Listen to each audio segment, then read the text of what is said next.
people like Jeremy of Geeks and Gamers, Anna that Star Wars girl, Jesse Milestone. It's like all these kind of people, are dangerous because they're indoctrinating young people into the far right.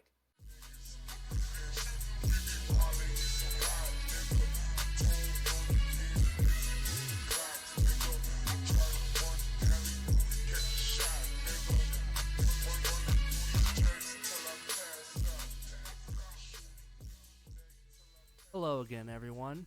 I know, I'm back so soon. I'm Karina, but you guys know me better as Wob Bob Jones.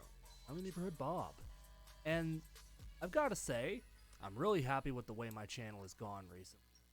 See, only like a week ago, I was planning on 100 subscriber special, but then all of a sudden, I have nearly 120. That's truly astounding that my opinions are resonating. And I'm happy most people enjoy what I'm making here. I just wanted to give a quick thanks for. I'll always be happy to do stuff for you, especially since the Irish death virus is fucking the world shit right now. Probably will be for the foreseeable future.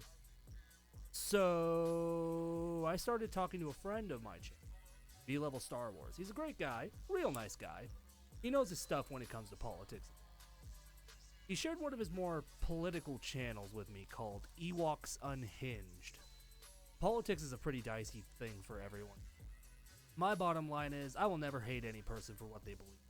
No matter if you think abortion is immoral, if you're against open borders, or if you want drug use curtailed, whatever. I don't care what you believe. I only care why you believe. That should be the bedrock for discussion. You would think that position is common sense, but unfortunately you'd be dead wrong. And I think totally sucks, because the truth to every one of those issues is really complicated and should be talked about. But you can't do that if everyone's flinging shit at each other's faces. Not to mention every person is just going to accuse the other side of doing that and then argue that forever until you're just like, why did I even bother? Don't lie to yourself. Everyone is guilty of treating politics like a shit-flinging contest at one time or another. My point is that it's ultimately reductive and doesn't solve anything. Why do I bring all this up? I'm sure there's more than a couple of people who would argue that I'm some kind of liberal soy boy SJW who hates fun and is offended by everything, which, of course, is blatantly not true. But they came to that conclusion because I made videos on people who they like. They're obviously wrong about me, but they do have one valid point. My content has been one-sided, and that's not good. Only because people who would think I'm no different than the people I critique. Not like I think the left is perfect and without flaws. There's a lot I hate about the left, and I chomp at the bit just to destroy them as much as the Gamergators.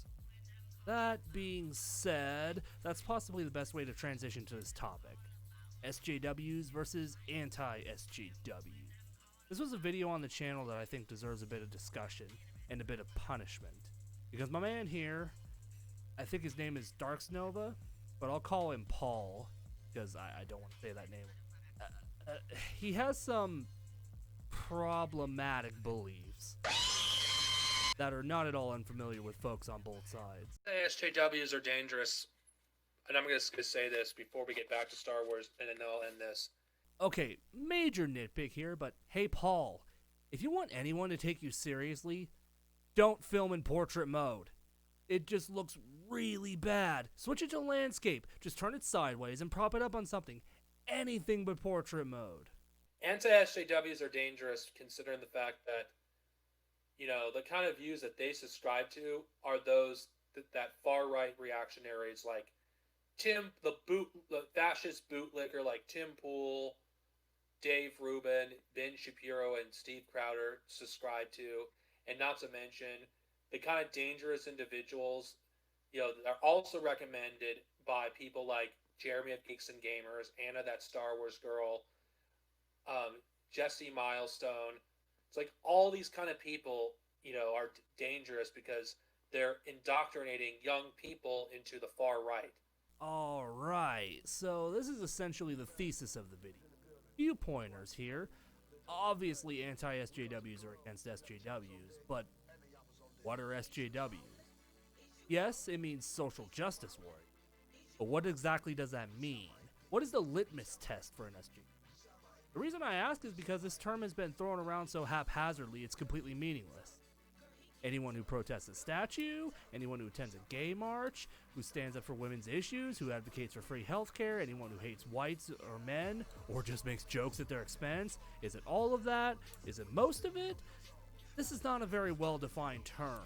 Sure, you probably think of a loudmouth, angry person with colored hair holding a protest sign, but someone can have all of those traits and not be an SJW. Maybe they have to assault a fascist, or just being left-leaning in general. I can't find any consistent logic for this term other than left-leaning, and that's it. But for the sake of this discussion, I'll assume SJW is someone on the left who is willing to assault someone for holding a perceived hostile belief. That seems fair. In that sense, yes, SJWs are dangerous. It is true that antis can be just as violent and just as vitriolic in their actions for similar reasons. My problem with his statement comes from him saying that these antis are dangerous because they lead people to the alt-right, Nazism, fascism. I have some issues with that. First and foremost, he's not wrong. It has happened in the past, but I think it's very regressive to blame people like Tim Pool, Steven Crowder, and the like for that happening. That implies they do it deliberately, which is simply impossible to prove without a level of doubt. Think about it for a second. Steven Crowder is basically a failed comedian who eventually found success in political radio, where all he does is talk about the crazy left and shit like that. Not to mention failing to be funny. Does that sound like a demonish, ghoulish mastermind with an evil agenda to turn everyone into Nazis? Let me remind you that this is the same Steven Crowder who dressed as a woman and walked into a changing room just to make a point that trans people's scary. Ooh. You mean the same Steven Crowder who debates college kids with no formal media training or debating skills? Does that really sound like a guy you would remotely take seriously? Hell, Ben Shapiro was a Harvard Law graduate who basically does the same thing as Steven Crowder, but without the whole pretense of being a comedian. He's a shockingly dumb right-wing pundit, not a demonic evil mastermind to fulfill Hitler's wet dream. The problem here is not that he's wrong, he's just implying entirely the wrong thing. YouTube's algorithm is specifically designed so that similar creators are shown if someone likes another creator. Aha, you might say. So YouTube is to blame then? Yes? But no, actually. That's exactly what YouTube was made to do and is what's keeping people coming back to it on a regular basis. Getting rid of that will cause more problems than solve. It's not worth it just to stop more right-leaning people from potentially leading someone to Nazis. If you need something to blame, it's much better to blame the actual lack of education that causes faulty and inaccurate information to be spread in the first place. Going after someone's political leanings is useless. Instead, go after the facts they use to justify their position. At least if the information is wrong, and people know it's wrong, people will be much less likely to internalize it. And they're using Star Wars as a platform for that as well, which is another reason why I'm so heavily against the Fandom Menace. Primarily because they're using Star Wars to push far-right agendas. Now, this is a claim I don't really understand. They're using Star Wars to push a far-right agenda? How exactly? Okay, so I will admit that the Fandom Menace people complaining that the Star Wars movies are nothing but SJW Marxist propaganda, yeah, those people are stupid. I agree with you. But that doesn't automatically mean they're pushing a right-wing agenda to lead people to read Mein Kampf. I critique the Fandom Menace for saying things that absurd, so I'm being entirely consistent here. I'm not overlooking that. This argument is incredibly regressive for two main reasons. One, everybody thinks their politics are so they will push their own agenda. Everyone is guilty of this, no exception. So pushing an agenda is not a valid criticism.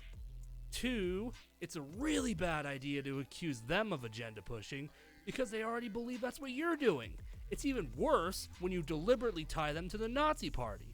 That is, literally the SJW stereotype of calling everyone a fascist. If you care about your message being taken seriously, you would avoid that at all costs.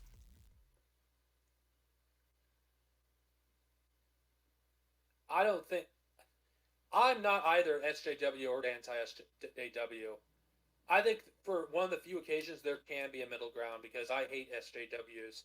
But I hate them for different reasons than I hate anti-SJWs. I think SJWs are a bunch of whiny, entitled, you know, people that don't know what it's truly like to be oppressed. That haven't actually ventured outside their echo chamber to actually see that part that they're playing in the oppression of minorities in society.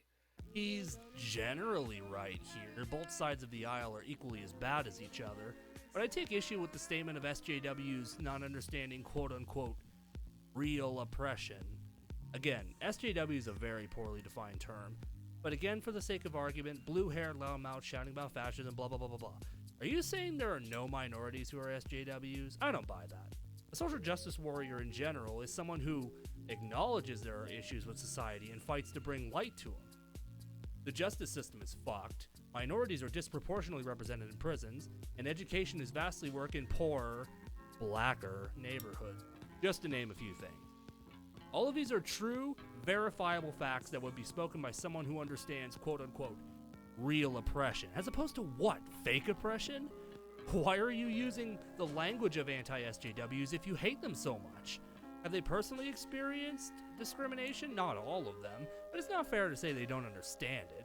I think a fair majority of them at least understand what's wrong with the systems they live under.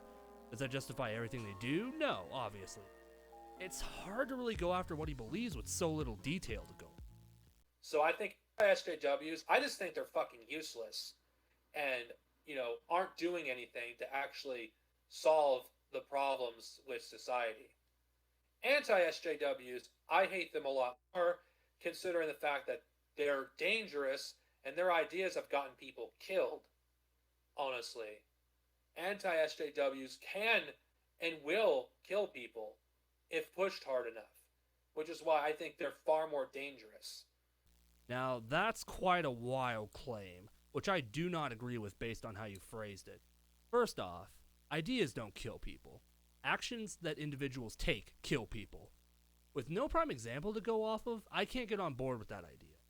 Second, sure, beliefs can inform what people do, but again, I don't like that you're implicating Nazis when talking about anti-SJWs. I'm not a fan of them, but even I acknowledge they're far from the same thing. This is under the assumption that anti-SJWs not only believe the same things, but also believe those things for the exact same reasons. That's simply ridiculous because politics are largely informed by personal experiences and less about solid analytical facts. Because anti-SJWs, eventually become open white supremacists, open fascists, open neo-Nazis. I've seen it happen.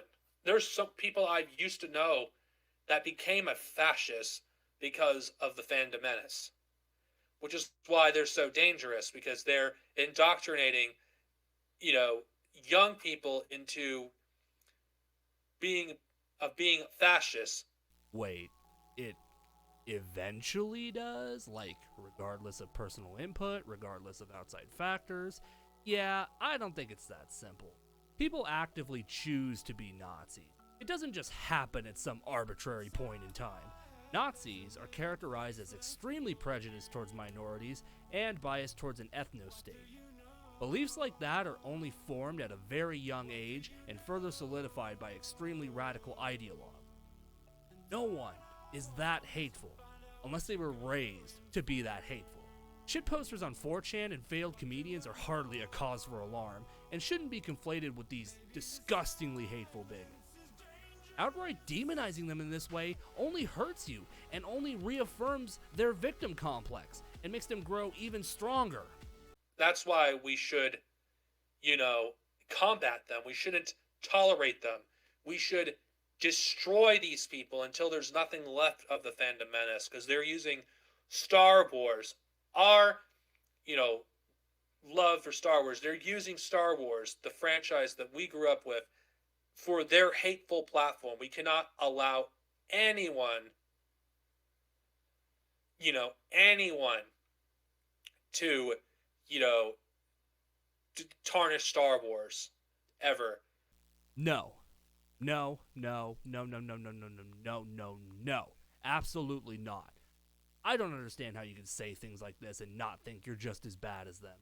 You are literally, at advocating for destroying these people just because they might lead people to become fascists. This, in essence, is why the Star Wars fan base is so toxic as it is right now.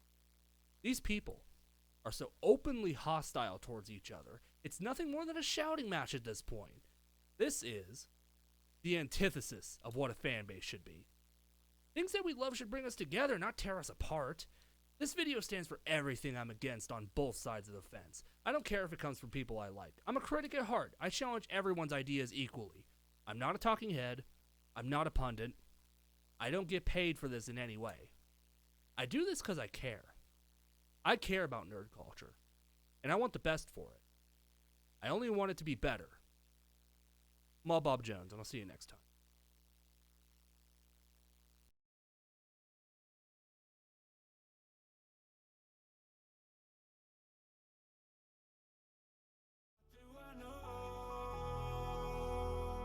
Maybe the sun